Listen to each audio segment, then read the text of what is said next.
Welcome to the College Investor Audio Show, where we talk about the biggest issues impacting millennial money, from student loan debt to side hustles to building wealth. We will show you how to get out of debt so that you can build real wealth for the future. I know it's an uncomfortable conversation to have, no matter where you are in life, but it is essential. Let's talk about the essential estate planning documents, what you need and why you need it. Let's get down to it.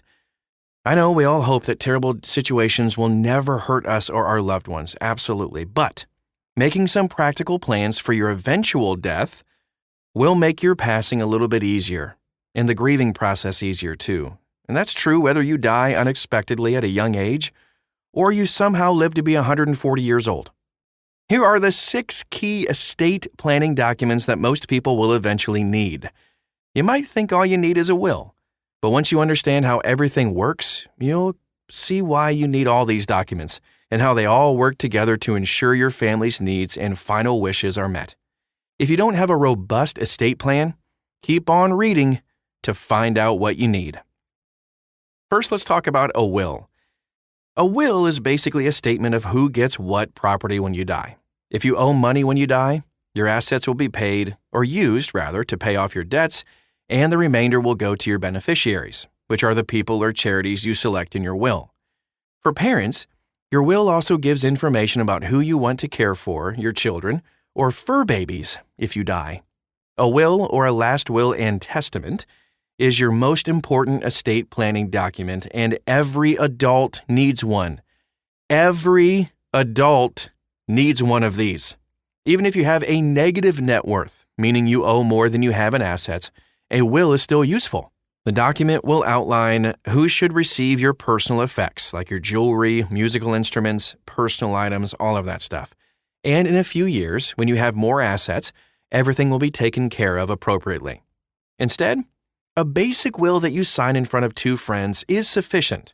If you want to get a will on a budget, there are services that will draft a will for free. You can actually use campus legal services if you're in school to get that done as well. I also received a heavily discounted will from a lawyer using my company's legal services. At the time, I asked both lawyers about law template services like LegalZoom, for instance, and neither really seemed impressed by the services. That said, in my non-professional and non-legally credentialed opinion, you don't need a will drafted by a lawyer until you own property, have children, or have substantial assets. Use a free online template, or just buy one from LegalZoom or a similar service. So as you're building your will, be sure to make a list of all your assets. Don't forget digital assets like domain names and websites, your debts, and who you want to administer your will. Be sure to sign the will in front of witnesses to make it legal. This should be a physical document, although storing a digital copy could also be useful. Living will. A living will is a document that explains your wishes pertaining to your medical care. A lot of people include information about whether they want to be kept alive by machines if there's no chance at getting better. You may want to include information about pain management and organ donation too. Anyone that adheres to specific beliefs that influence their medical decisions should definitely specify in their living will. This should be a physical document, although storing a digital copy could be useful. Now let's talk about medical power of attorney. It's kind of along the same lines, but a medical power of attorney is a document that authorizes a person, usually your spouse, a parent, an adult child, or a close friend, to make medical decisions on your behalf. This document is also known as an advance healthcare directive. The medical power of attorney is different from a living will. It's meant to cover you for scenarios you just can't predict. Your agent, the person you appoint to make decisions for you, does not have any power until you are no longer capable of making decisions yourself. Medical power of attorney becomes increasingly important if you're facing cognitive impairments like Alzheimer's or dementia. Although a lot of people think of a medical power of attorney as a document for older people, the document is just as important for young people. If you're unmarried and you want an unmarried partner, a friend, or a sibling to be your agent, draw up a document. Otherwise, a parent may just become your agent. This should be a physical document, although storing a digital copy could also be useful. With medical power of attorney comes financial power of attorney. A financial power of attorney is the right for a person you appoint to make financial decisions on your behalf. A financial POA is generally drafted so that it goes into effect for either a limited period of time or only when you become incapacitated. A limited financial power of attorney may be appropriate if you want someone to continue paying your bills while you are deployed overseas for a military operation. So this person should be able to access your bank account, pay your bills on your behalf. You just got to be careful with this one. A person with access to your account will have the power to steal from you.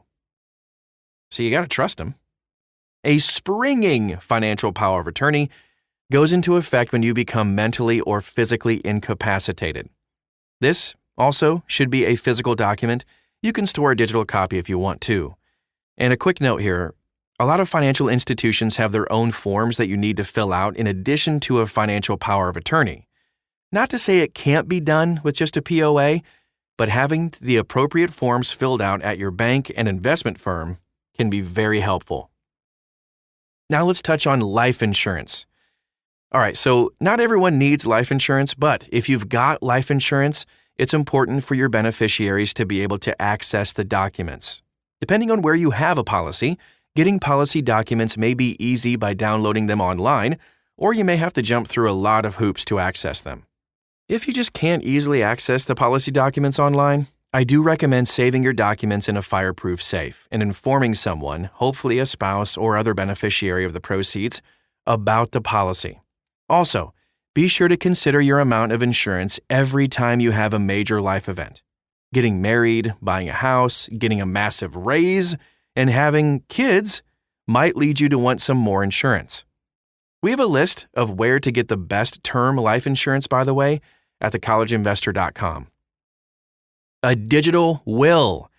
Access to your digital life. Okay, so one of the less considered parts of estate planning is what will happen to your digital life when you die. If you own digital property like a website that generates income for you, consider whether you want a spouse or loved one to take it over in the event of your death. If there's no obvious succession plan, establish a relationship with a digital broker who may want to buy the site from you. But aside from monetary property, you'll need your heirs to have access to your digital life, including passwords for financial institutions, social media passwords, online storage accounts like Dropbox, cloud-based storage for photos, all of that stuff, and web-based property, like digital movies and books. Keeping these things organized is not easy for me, absolutely not. So, I've established 2 LastPass accounts. The first account is a work-based account. For this account, a colleague is designated as my emergency contact.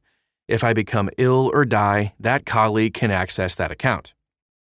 My other LastPass account is a personal account which contains all my personal passwords, information about life insurance, and more. My husband is my designated emergency contact. I also helped him set up a similar password manager for all of his accounts. What resources can help you with all of this? Let's dive into that real quick. If you have substantial assets and you're starting to think about distributing them in an effective way, makes sense to meet with a financial planner, an accountant, and also an estate planning attorney. These professionals can make a bespoke plan that will make sure your assets are distributed according to your wishes. Of course, not everyone needs a bespoke plan. If you're a parent with a few assets and a life insurance policy, you may want a lawyer to help you draft a will. A professional can give you the peace of mind that everything is as it should be. In my experience, the discounted legal services offered through my company have been more than sufficient to meet this need. If you can't find free or discounted legal services, use the American Bar Association's Lawyer Finder to find a licensed attorney in your state. You can also look at using new tools like Trust and Will, which is an online service that can help prepare your documents. You can check out Trust and Will. We have a link at thecollegeinvestor.com. And the last resource I'd recommend is called the In Case of Emergency, or ICE, binder. This binder is a tool specifically designed to help parents make practical plans for all of their emergency situations. The binder is incredibly practical. and it includes sections on everything from how to use insurance money to what your child's schedule and preferences are. Very cool. And that is our show for today. I know I rattled off a bunch of resources and things. You can always find all of the things you need. Dive a little bit deeper into this at thecollegeinvestor.com. Just type in the words estate planning documents right in the search bar and you'll find it. You'll also find us all over social media. We'd love to get to know you. Just search for The College Investor. You'll find us. Thanks so much for stopping by today, and we'll talk to you again real soon.